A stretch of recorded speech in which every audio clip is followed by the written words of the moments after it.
What is up, everyone, and happy November to you. I cannot believe it is already November, you guys. This year has just flown right on by, but the good news is it is that time of year again for Huda Beauty to launch one of her 18 pan eyeshadow palettes. She does it every year this time of year, and if you caught my review last year of the Naughty Nudes palette, this palette blew me away. Like, highly impressed. Now, I will say I hated the Petri dish shade. I really did. I hated that shade. And she did do that again this year, which kind of sucks. But when I saw the promo photos of this new one, I will be honest, I did see a lot of shades that looked like they were similar between this one and her Retrograde palette, along with some Natasha Denona Retro and Glam palette. So I really wanted to do some comparison swatches for you guys. I spent all day yesterday playing in this palette, testing it out, swatching it, and I'm really excited to share everything that I found with you guys because I don't think this is going to be for everyone, but I do think it is going to be for some of you guys. So if you're ready, let's get on into it.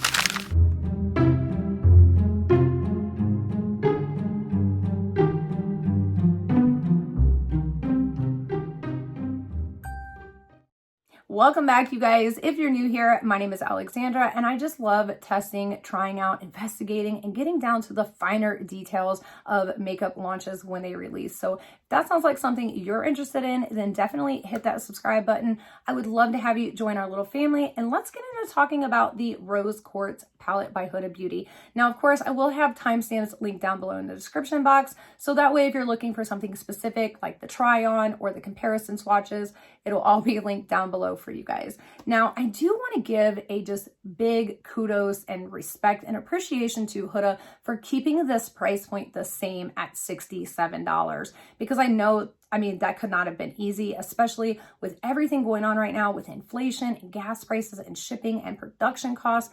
That definitely had to have cut into her profit margin.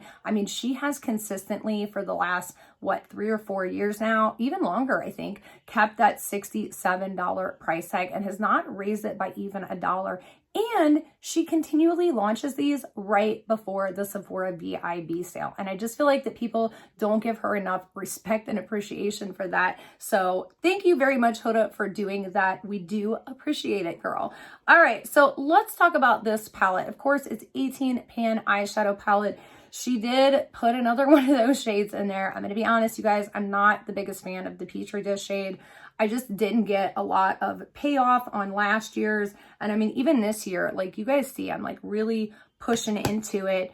And yeah, just not a lot of anything. You know what I mean? It's just like a little jelly, like little glaze kind of thing. I'm not a big fan. Now, you can use it if you are one of those people that you like liquid shadows or cream-based shadows to like kind of put down and then put your shadows on top of. I do think it would be maybe good for something like that, but that's about where it ends. You're just not going to get a lot of payoff from these shades, at least not in my experience personally. I know some people love it, but I'm not a fan. Now, aside from that, this palette does pull very like lavender. All of the shades just, with the exception of maybe like these first 3, which are a little warm tone, the rest of them do have a very lavender undertone or base to them.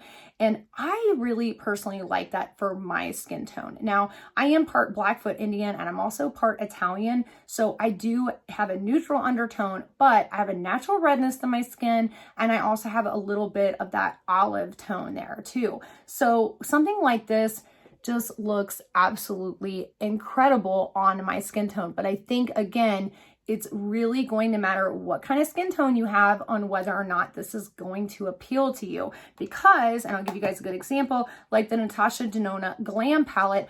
When this palette came out, I saw a lot of creators creating very similar looks to what I have on currently. But myself, I could not do that. This palette pulls very, very gray, very dirty, very like murky on me. I can get some good looks out of it, and I'm not putting this palette down. I do love it, but I couldn't get the looks that I saw other creators creating. Same with the Natasha Denona Retro palette. This is very cranberry based, and you guys are gonna see that in these comparison swatches. Again, like some of these shades here, they just look very punched in the eye to me. You know what I mean? On my skin tone. But on other people, like for instance, Samantha March, she can like put this shade all over and it just looks gorgeous. I wish, girl, I could get away with that. But it's just not the case. So let's go ahead and get into some comparison swatches. And then I want to talk a little bit more about whether or not I think this palette is worth it. We'll do the try on and I'll let you guys know my overall thoughts of it. So here are both palettes side by side. Of course, we have the Rose Quartz on the left and then Naughty Nudes on the right. And as you guys can see with them both side by side, there are a few shades that do look somewhat similar on the surface level or in the pan. So let's go ahead and take a look at those. So we have Quartz right here and then Hard. Now, if you guys remember, Hard was that marbled matte shade. So here is Quartz. As you can see, it's like a very coppery kind of shade. And then this one, obviously not even close once swatched. Next, I wanted to look at Aura and then Naughty, which as you guys can see, again, in the pan, look very similar. I'm sorry, I just hit the camera. So that is Aura. And then that is Naughty. So once these are applied, they do look very similar. This is a lot more of a warm undertone, and this, of course, is a lot cooler. This has a lot more purple. I don't know if that's catching on camera, but from what I can see, there's definitely a difference between the two. This definitely pulls a lot more cool. That one a lot warmer. Next, we have Gratitude, and then I wanted to swatch that with Juicy because these do look, again, very similar. So we have Gratitude right there. And then again, as you can see, they are definitely different. Then I wanted to look at Cosmic Love because when I saw this shade, I immediately thought of Passion over here. And there is Cosmic Love. And then there is Passion. And these two are definitely very similar. This one pulls a lot more purple. That has a lot more of a pink undertone to it. But they are very, very similar for sure. Then we have Joy and Shameless. These definitely looked very similar in the pan. So this one's a lot more metallic. That one is a lot lighter of a pink shade. And we have Cherished and Filthy.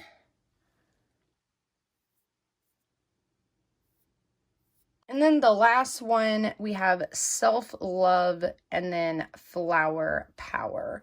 And of course, there is any other ones that you guys wanted to see.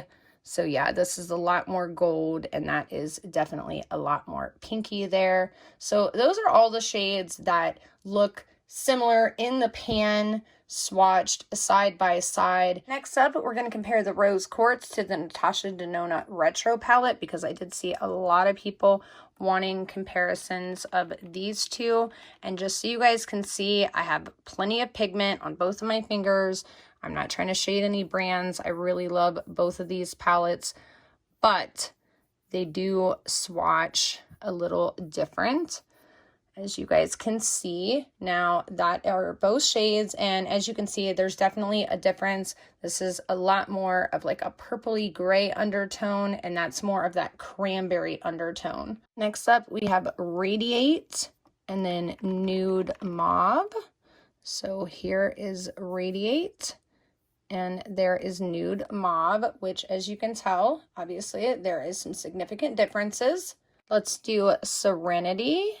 And then Andy, because I think these two look pretty similar. So this is a matte, and then this is her cream to powder matte. And I'd say those are pretty much the most similar ones that I've seen thus far. Let's do Quartz and then Andy. So there is Quartz, there is Andy. Andy is obviously a lot more pigmented. Next up, let's do Abundance and then Helio, or Helio. I'm sorry, Helio. I'm getting old, you guys. I can't see. That is probably one of my favorite colors. As you can see, both of these are pretty dang chunky, but still very different from one another.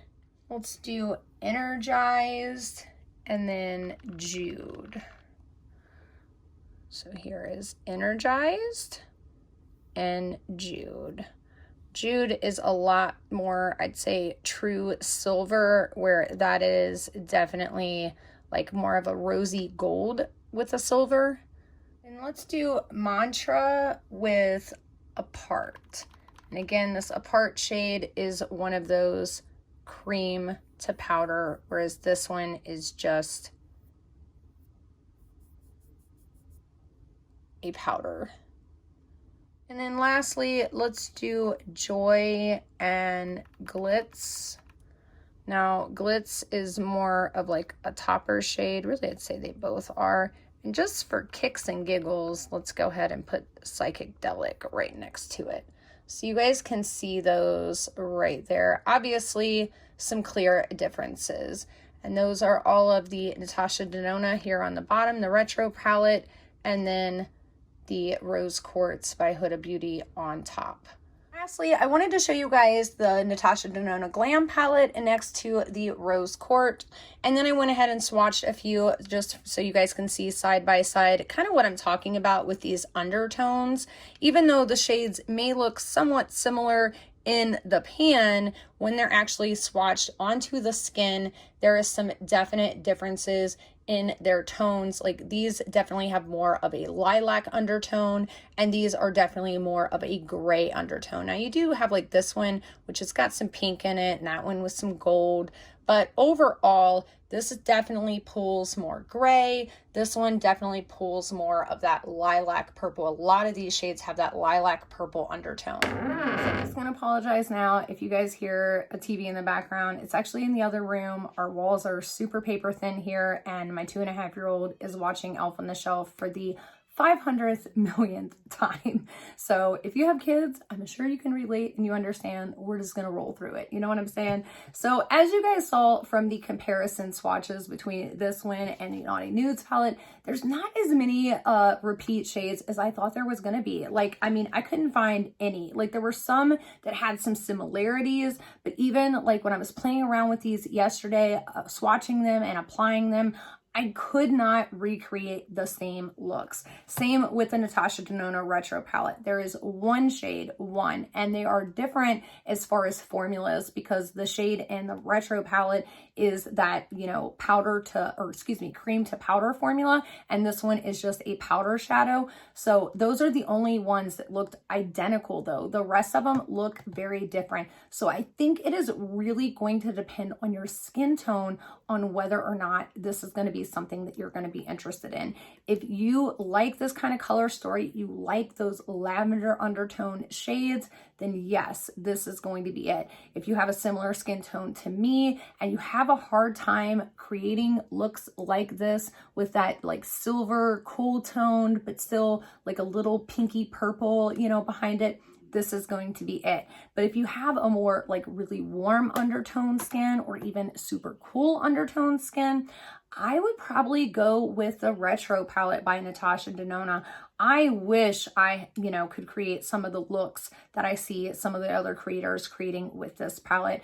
They just don't pull that way on my skin tone. Again, not to say that I can't create beautiful looks with it, but it's just not the same on my skin tone. I wish it was.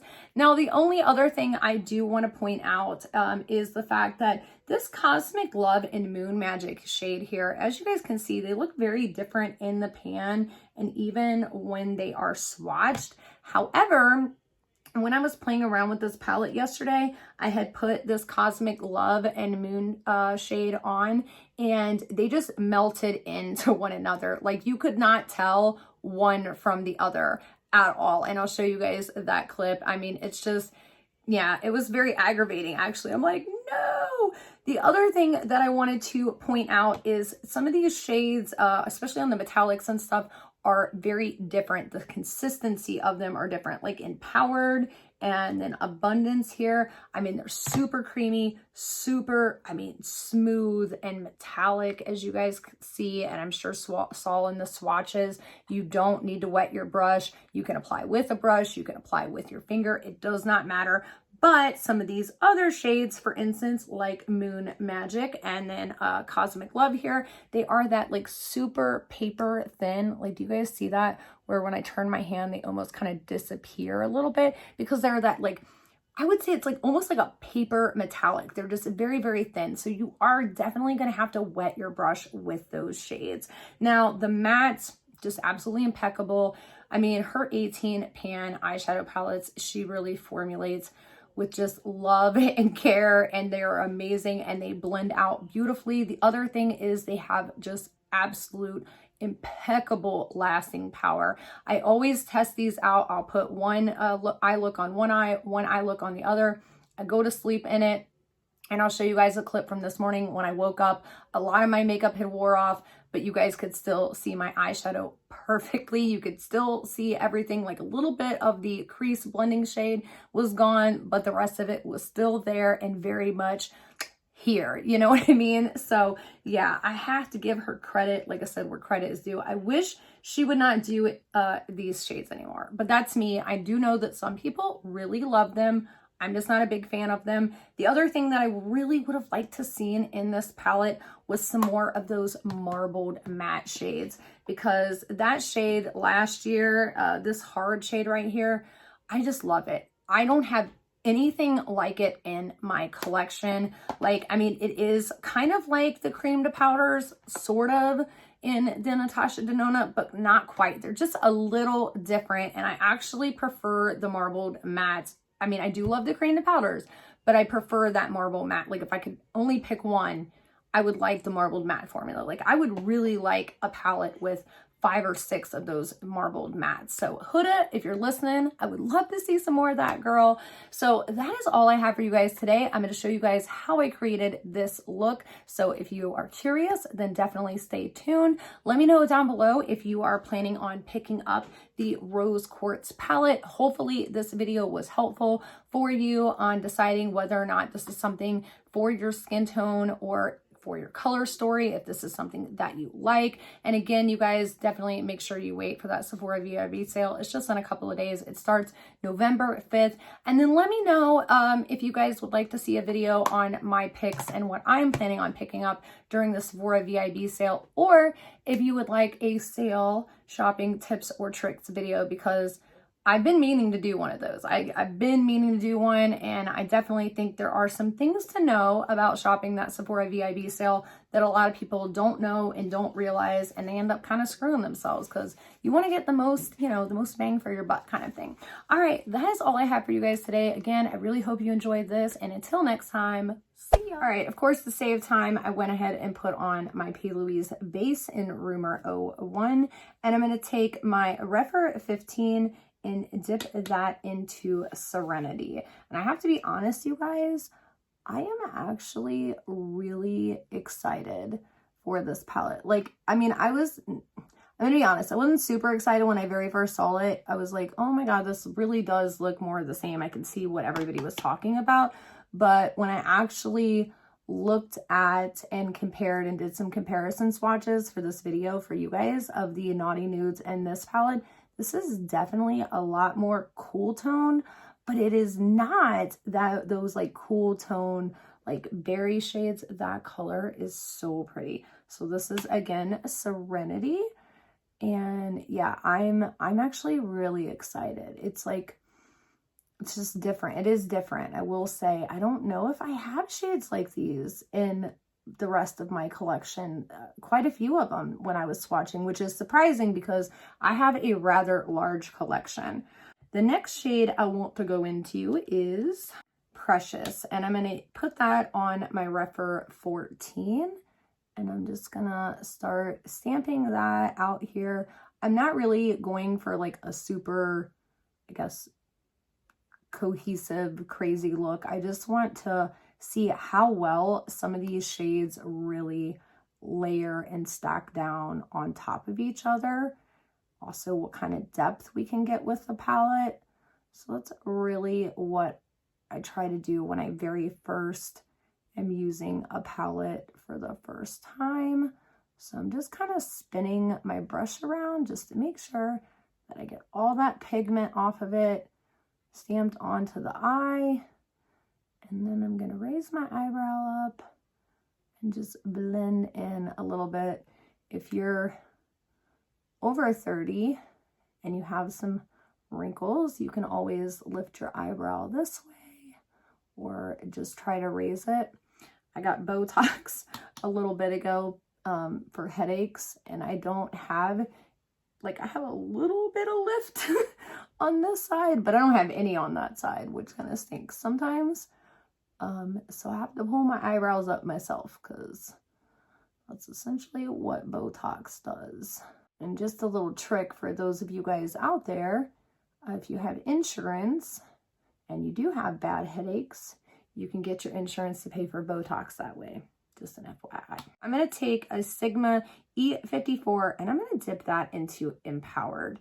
And we're just going to go a little deeper. Now, obviously, I know I am just pretty much essentially covering up everything that I just did, but I want that like smoky edge there, first of all. And secondly, again, I am just kind of layering to see how these are going to layer. I'm also very curious to see if all of these shades apply well with a brush, because some of Huda Beauty's shades, especially more so in her 9-pan palettes, not so much the larger palettes, but in the 9-pan palettes, they don't all apply with a brush very well. But if you get a really dense packing brush, you can usually make it work.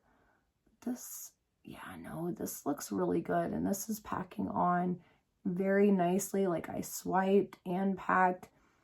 It's going on really, really well, you guys. I'm really liking this.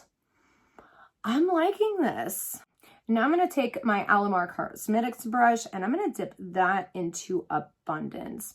This just looks gorgeous. And I'm not going to take that all the way in because I'm saving my inner corner for something else. But again, I just want to see how these layer on. And I mean, I don't know, these shades are just calling my name. So this one, obviously, at number one, I'm using a thinner brush, but this shade is giving me a little more fallout, which you do tend to get with these types of shades. But I mean, even with a thinner brush, it's laying on really nicely with a brush. So I got no complaints so far. I really don't. And this is such a pretty shade. Ooh. I mean, just melting in to one another. Like they all belong together, but they don't. You know what I'm saying? So, oh, that is absolutely gorgeous, you guys. I'm impressed. I am impressed. Okay, so this next one I want to go into is one, when I was swatching it, it felt a little different than the other shades. So it's this one right here. It's called Blissful. And when you guys were watching the swatches, like, it's just a little more thinner. It's like metallic. It's not, though, that thick metallic like some of these other shades. So I'm going to apply this one with a finger because I just have a feeling, yeah, this is going to be one of those shades. So I'm just kind of patting that on. I'm not trying to flip you guys off. I want to, just for the hell of it, I'm going to grab our Refer 14 again, and I'm going to dip that into Mantra and see if I can't just deepen up this outer V here just a little bit. So I mean, I lightly, and I mean with the most slightest touch ever, I'm just kind of stamping on this outer V, just again to give it a little more depth, which is exactly what it's doing. So I'm going to grab this brush from Alamar and I'm just going to stamp that into Mantra, however you pronounce it. And we're just going to stamp that right along the bottom, or well, not bottom lash line, the top lash line, but just right along the lash line. And I'm starting off right near the lash line and then kind of angling it up. as I go into this outer V. There we go. That looks really good, you guys. Oh my gosh, this looks so good. And I am not the biggest fan of cool tone shadows. It's not that I'm not a fan of them. I love them, but they don't normally look that good on my skin tone in particularly. So this looks really good.